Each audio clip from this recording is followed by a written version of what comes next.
Untuk bab ini adalah bab yang kalau dalam buku kita dia dalam bab yang ke-7, tapi sebenarnya ia dah melangkau bab yang ke-11. Okey, untuk bab ini membincangkan tentang ijtihad dan juga taklid. Ijtihad, okey, yang pertama kita tengok dulu untuk ijtihad. Ijtihad ni maksudnya adalah mencurahkan segala usaha pada mana-mana perbuatan dan ia digunakan hanya pada perkara yang diperlukan keringat dan juga usaha. Ini untuk dari segi bahasa. Okey, kalau dari segi istilah ada beberapa pandangan oleh ulama kita, iaitu yang pertamanya mengikut Imam Syaukani. Okey, dalam kitab dia Irsyad Al-Fuhul, maksud ijtihad ialah mengerahkan usaha dalam menghasilkan suatu hukum syar'i melalui cara istinbat.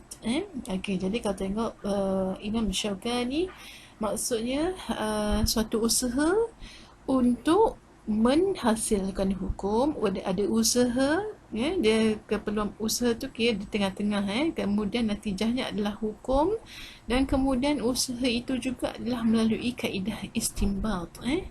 Okey, dan kemudian Imam Al-Amadi, ijtihad ni ialah memberi segala usaha dalam mencari sesuatu dari hukum syarak dari sudut merasai terdapat sesuatu pengurangan yang perlu ditambah. Okey, itu ijtihad mengikut Imam Al-Amadi. Dan kemudian mengikut Imam Syafi'i, ijtihad ni ialah seorang mujtahid tidak akan mengatakan pada suatu permasalahan dengan perkataan aku tidak tahu, sehinggalah dia berusaha mengkaji tentangnya dan tidak akan pernah berhenti. Jadi maksudnya di situ ijtihad ni ialah bila mana berlaku perkara baru, jadi kita memerlukan kepada hukum. Jadi okey, kalau kita boleh lakarkan rajah, yang pertama sekali stepnya adalah adanya perbuatan baru tetapi tidak ada hukum, dan kemudian dia akan ada ijtihad di tengah-tengah, ada ijtihad di tengah-tengah, dan kemudian dia akan dia akan menghasilkan hukum. Jadi itu inilah memang penting, memang peranan mujtahid. Dia tak boleh kata aku tidak tahu dan sebagainya, mesti mengkaji tentangnya. Dan dia kaji macam mana? Dia mesti kaji adalah melalui sumber-sumber dan juga dalil itu yang dikatakan kaedah istinbat tadi tu. Kaedah istinbat pun di tengah-tengah lah untuk di ijtihad.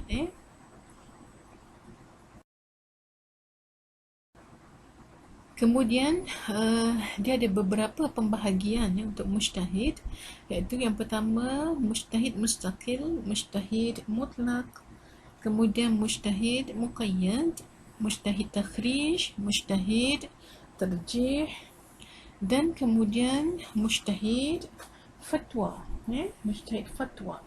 Dan sebelum kita pergi pada pembahagian mujtahid ni, suka untuk Ustazah sebutkan, sebenarnya bukan mudah untuk jadi mujtahid ni. Dia ada kita kata syarat-syarat yang perlu dipenuhi sebagai mujtahid. Contohnya adalah mengetahui bahasa Arab, memahami Al-Quran, memahami As-Sunnah, memahami dan juga menguasai usul fiqh, memahami segala masalah yang disepakati para ulama, dan kemudian mengetahui tujuan syariat. Nanti kita akan tengok dia punya perincian dia dekat syarat mujtahid.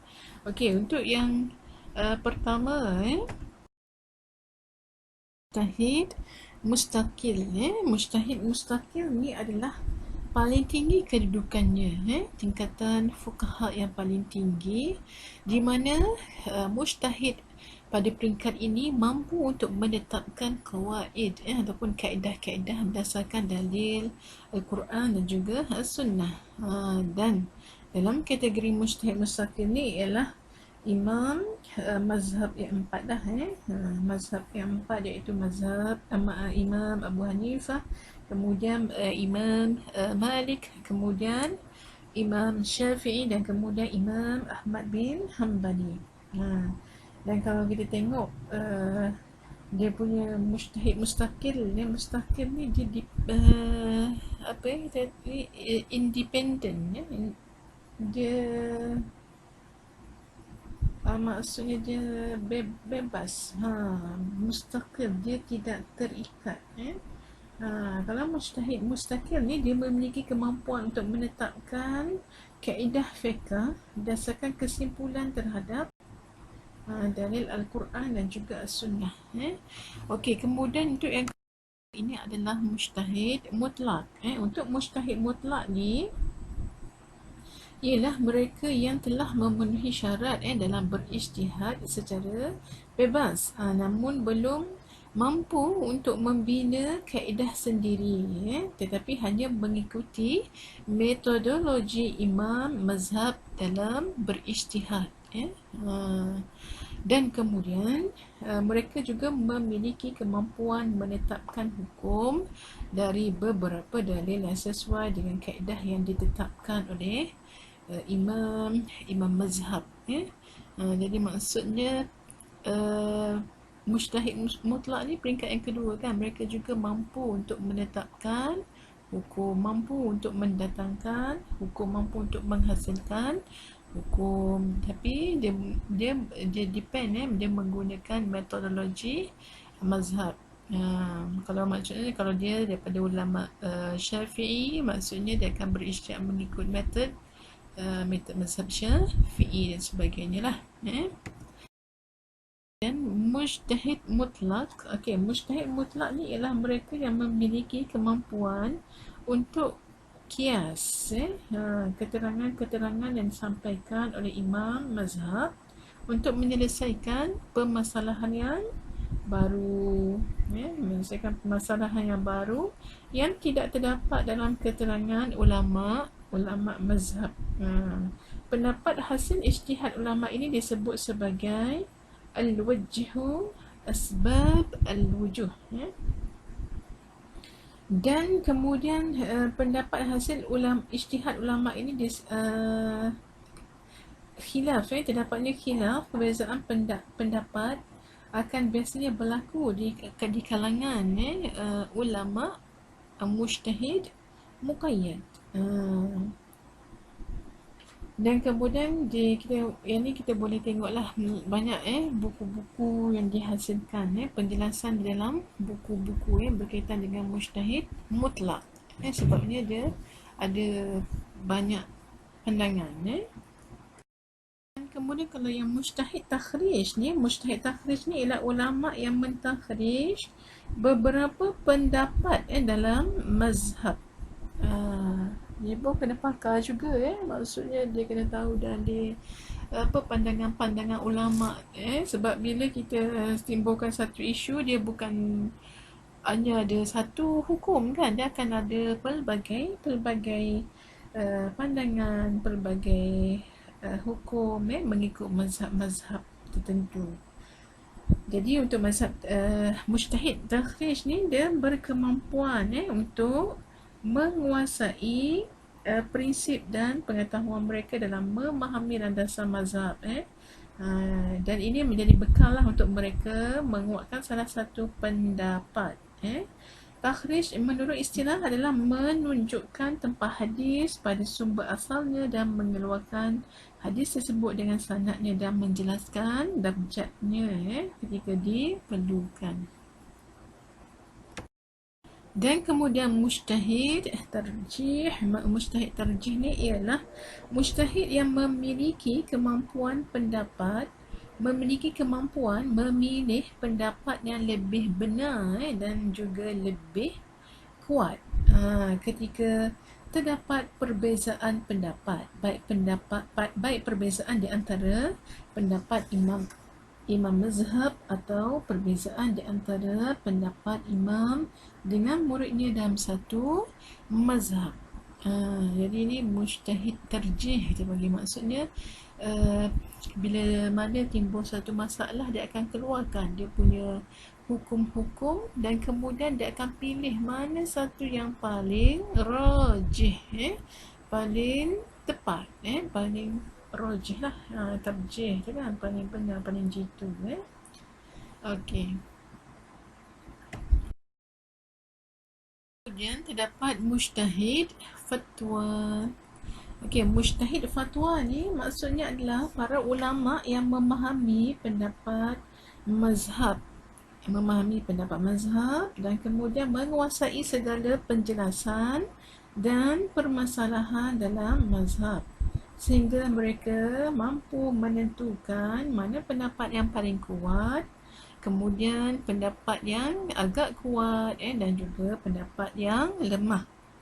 Dan kemudian mereka, namun tetapi mereka belum memiliki piawai dalam menentukan landasan kias dari mazhab. Ini mujtahid fatwa, ini peringkat fatwa. Okey. Kemudian syarat-syarat, kalau di sini disebutkan ada 4. Yang pertama, dari segi akidah, mesti memiliki akidah yang sejahtera, tidak fasik. Kemudian mengetahui hukum syariat serta cabang dan juga dalil-dalilnya. Peka dengan asbab nuzul dan ayat-ayat yang dinasahkan. Ini lebih pada mahir ataupun pakar dalam Quran dan juga tafsir. Kemudian mahir dalam bahasa Arab, serta kesenian dalamnya seperti ilmu nahwu, saraf dan juga balaghah.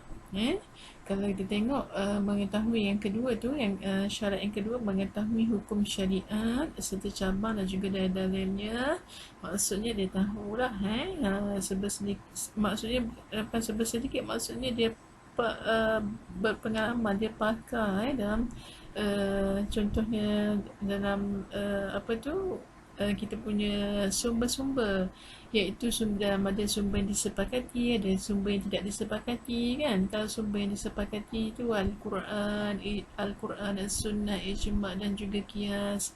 Dan kemudian yang seterusnya yang tidak disepakati, dia tahu istisna, maksudnya dia tahu dia peka, maksudnya dia dah boleh klasifikasikan, ini di bahagian uruf, ini di bahagian sadr zara'i', ini di bahagian masalih mursalah dan sebagainya.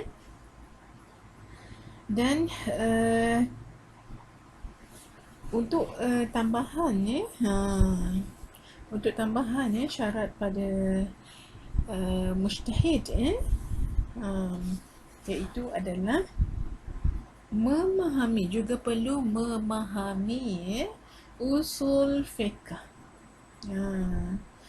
Usul fiqh ni, kalau kita sekarang ni dalam subjek usul fiqh kan, asas kefahaman hukum syariah tu maksudnya usul fiqh lah. Jadi maksudnya ulama yang nak berijtihad ni dia memang kena pakar dalam usul fiqh. Kerana dengan ilmu ini yang bersangkutan dapat memahami pelbagai dalil syariat dan cara-cara menyimpulkan hukum daripadanya.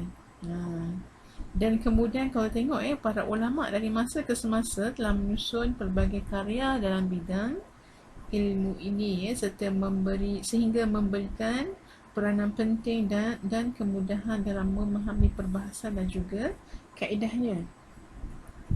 Dan kemudian untuk mujtahid ni mesti juga mengetahui maqasid syariah. Maqasid syariah iaitu dia kata syarat-syarat ijtihad adalah antaranya adalah mengenali tujuan-tujuan syariat ataupun objektif, kenapa sesuatu itu disyariatkan.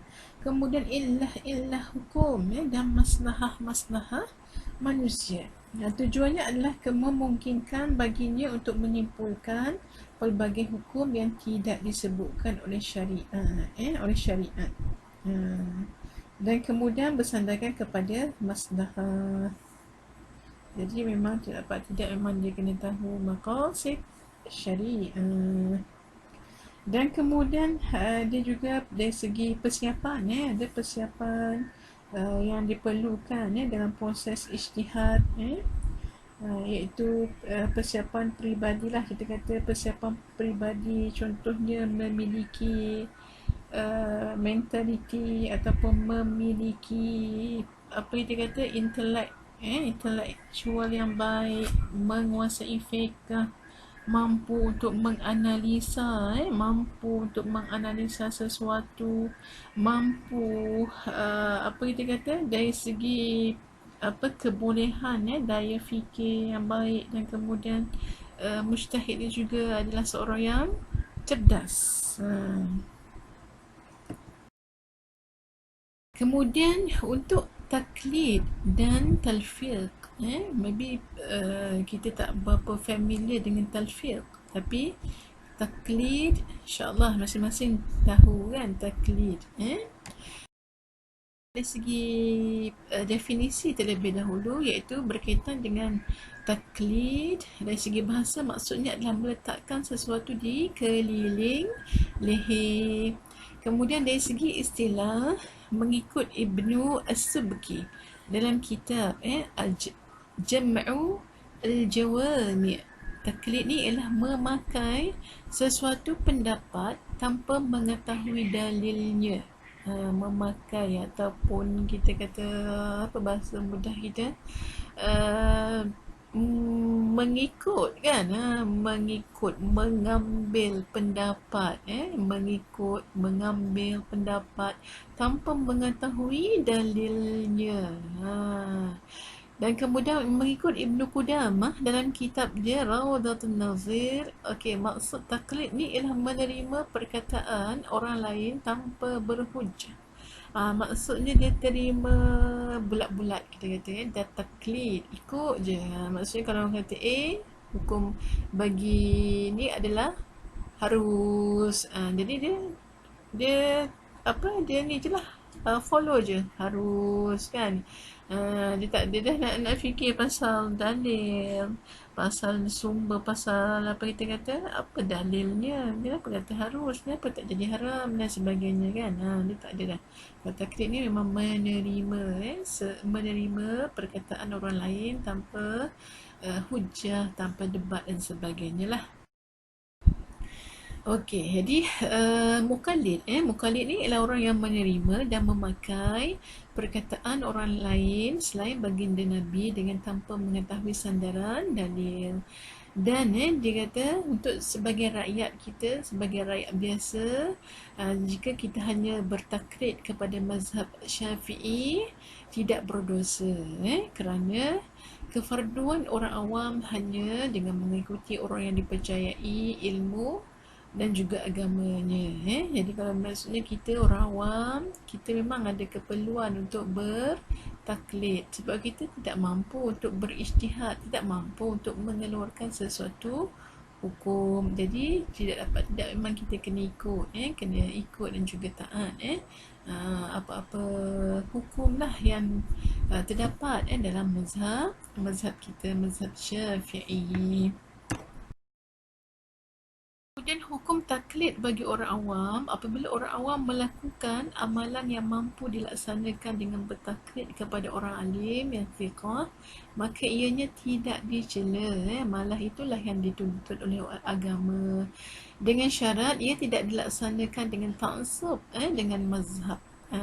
Ni tak boleh juga, sebab kita suka apa kita kata ta'assub, asabiyah sangat kan.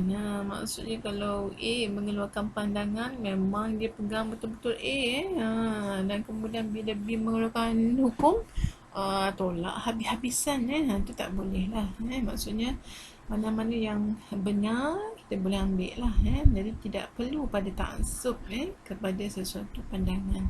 Kemudian hukum asal adalah mengikuti dalil daripada Al-Quran dan juga As-Sunnah bagi mereka yang mampu.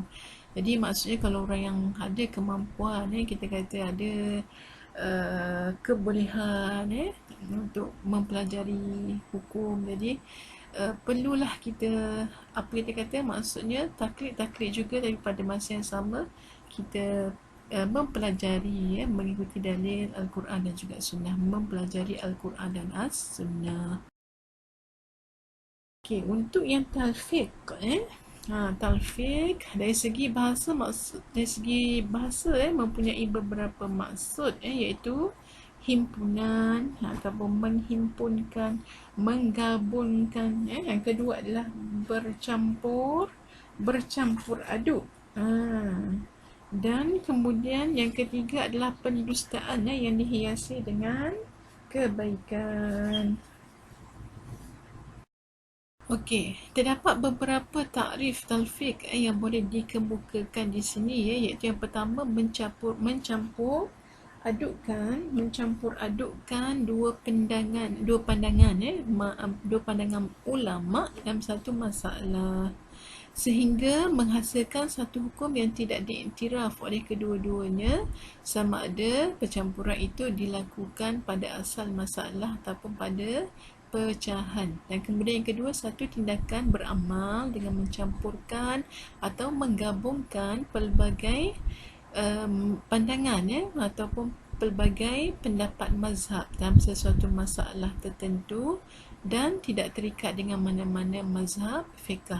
Dan kemudian yang ketiga ni adalah mengemukakan satu hukum yang tidak diiktiraf oleh mana-mana mujtahid. Jadi maksud kalau talfiq untuk bahasa yang mudah ni, kita gabung mazhab, gabung pandangan ulama dan gabung mazhab fiqh. Maksudnya nak ambil tu sikit, nak ambil contohnya nak ambil pandangan mazhab Syafi'i sikit, nak ambil pandangan mazhab Hambali sikit kan. Jadi last dua-dua tak diiktiraf, bila hasilnya tak diiktiraf. Okey, kalau kita tengok jenis-jenis talfiq, contohnya talfiq pada asal masalah, contohnya percampuran pendapat dilakukan pada masalah yang sama. Okey, contohnya bila berwuduk dan kemudian lalu dia menyentuh perempuan dengan bertaklid kepada Imam Abu Hanifah. Kemudian contoh yang kedua adalah dia berbekam, kemudian dia bertaklid kepada Imam Syafi'i, maka wuduknya dianggap batal di sisi kedua-dua imam mazhab. Kalau kita tengok yang pertama, dia berwuduk kemudian menyentuh perempuan dengan bertaklid kepada Imam Syafi'i, Imam Hanafi, Imam Abu Hanifah. Kalau kita tengok, kalau dalam bab menyentuh perempuan ni, kalau mazhab Hanafi tidak batal wuduk kan, selagi mana tidak menimbulkan nafsu syahwah. Kemudian bila dia berbekam, dia ikut taklid, dia bertaklid kepada Imam Syafi'i. Jadi wuduknya dianggap batal di sisi kedua-dua imam mazhab.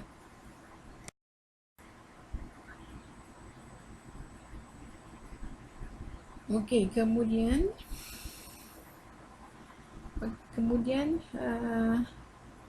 talfiq pada pecahan masalah.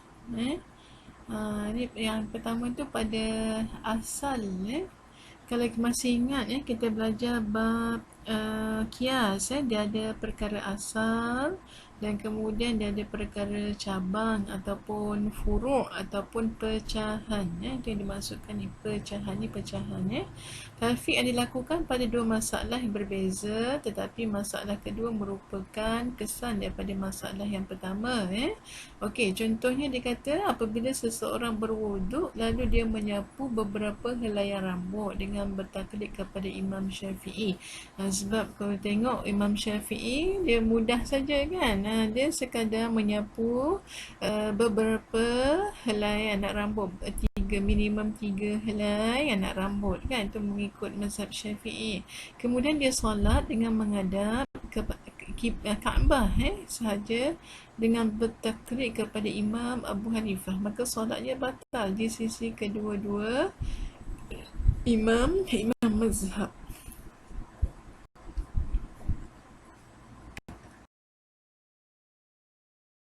Kemudian berkaitan dengan hukum, ada yang berselisih. Ni benda yang asas, benda yang basic. Maksudnya bila hukum ni memang akan ada yang mengiyakan dan akan ada yang menolak. Itu benda biasa. Okey, jadi sama juga dalam bab talfiq ni kan, sekejap nak pakai mazhab Hanafi, kemudian sekejap nak pakai mazhab Syafi'i, boleh atau tidak. Jadi ada ulama yang mengharamkan talfiq dan ada juga yang membenarkan talfiq.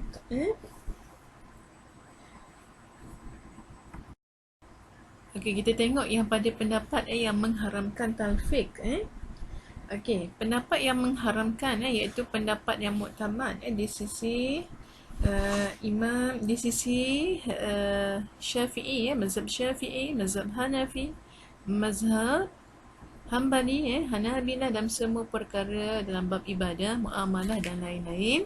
Dan kemudian bagi golongan mazhab Maliki berpendapat harus talfiq dalam masalah ibadah. Dan kemudian tadi tu yang mengharamkan, ni golongan yang membenarkan, golongan yang membenarkan talfiq. Okey, golongan yang membenarkan talfiq ni secara ada, dia pun ada golongan, ada 4 golongan ni kan, ada yang mengharuskan secara mutlak. Maksudnya memang totally, apa kita kata, totally menerima talfiq. Kemudian yang kedua tu ada juga golongan yang mengharuskan talfiq tapi dalam bab ibadah sahaja. Kemudian ada juga 3 golongan yang mengharuskan talfiq dalam 2 masalah yang berbeza. Dan kemudian ada yang keempat ni, golongan yang mengharuskan talfiq dengan syarat-syarat tertentu.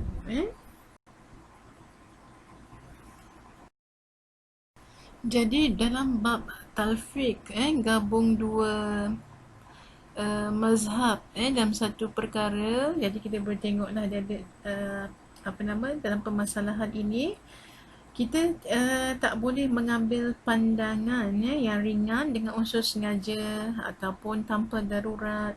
Kerana sesiapa yang mengambil mudah dengan cara ini, maka ia sebenarnya dihukum sebagai fasik. Akan tetapi menurut sebahagian ulama tidak dihukum fasik apabila dia menjelaskan perbezaan ulama pada masalah-masalah tersebut. Dan kemudian mengikut Imam Al-Ghazali dan pendapat yang paling tepat dalam mazhab Maliki dan juga Hanabilah, mazhab Hambali, iaitu dilarang mengambil pendapat yang ringan, mengambil pendapat yang ringan dalam mazhab, kerana hal tersebut lebih kita kata lebih condong, lebih terpengaruh kepada hawa nafsu, sementara syariat ni adalah mengekang hawa nafsu dan tidak diperalat oleh hawa nafsu. Dan kemudian kalau tengok sebahagian ulama Maliki, ulama Maliki yang diketuai oleh Imam Al-Qarafi dan juga majoriti ulama Syafi'i, serta pendapat yang rajih menurut ulama Hanafi, berpendapat yang berkaitan dengan talfiq ni dibolehkan mengikuti pendapat yang ringan dari pelbagai mazhab, kerana tidak ada nas yang jelas melarang hal tersebut. Dan kalau kita tengok Rasulullah sallallahu alaihi wasallam pernah bersabda bahawa Rasulullah tidak pernah disuruh memilih sesuatu kecuali akan memilih yang paling mudah. Tentang hal kebolehan mengambil pendapat yang mudah ini, Imam Al-Qarafi mensyaratkan bahawa ianya tidak menyebabkan batalnya perbuatan tersebut apabila teliti daripada semua pandangan imam mazhab yang telah diikuti.